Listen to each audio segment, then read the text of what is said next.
Hey there, music fans, and welcome back to the Real Music Observer, where, yes, yours truly is back again, Dave, me, observing real music in real time for real people just like you and me. Hey, Steve Perry and Lou Gramm. You know, I do videos about both of these guys, and I've kind of become friendly with some of the inside players and the storytellers from back in the day, back in the 1980s, when both men were leading their respective bands. Of course, Steve Perry of Journey and Lou Gramm of Foreigner. And apparently the two men had a breakfast encounter at one point in time. And my guess is it was probably, mid-1980s. Steve Perry, of course, you could tell he was kind of bored with the entire thing at that point. Of course, he did his solo album and then rearranged the band. People forget how much Steve Perry basically blew up Journey and recreated it for Raised On Radio. He really put his thumbprint all over it. Meanwhile, Lou Gramm was with Foreigner still, but Mick Jones continued to move in a direction I believe that Lou Gramm felt was a little too poppy, a little too adult contemporary, not enough rockin' and rollin', and too much balladeering. Although you can't fault songs like I Want to Know What Love Is and Waiting for a Girl Like You.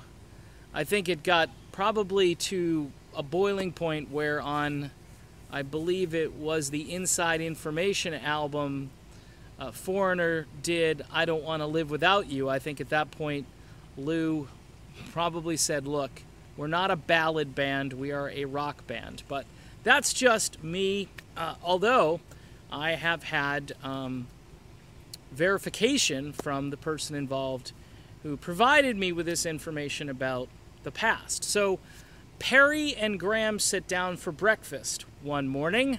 Not sure how they arrived at breakfast together. They may have been in the same city. They may have been on tour together. Not sure. I don't know if Journey and Foreigner ever co-headlined. My guess is probably not, because they were both so big. But Perry apparently approached Lou Gramm at breakfast and said, hey man, and this is the cool part of the story, you and I should form a supergroup. And Lou Gramm thought to himself, but we're two vocalists. You're a vocalist, I'm a vocalist. Imagine Lou Gramm and Steve Perry battling it out for the microphone. It'd be a fun thing to see, right? Of course, you can actually see some of that if you go see Lou Gramm performing in the Rock Pack, which is a ragtag bunch of singers from various bands. And Lou Gramm and Steve Augeri often share the same stage. I believe they did up at the Hard Rock in Orlando not too long ago, and got rave reviews. Just to see rock and roll history in front of you is a pretty cool thing.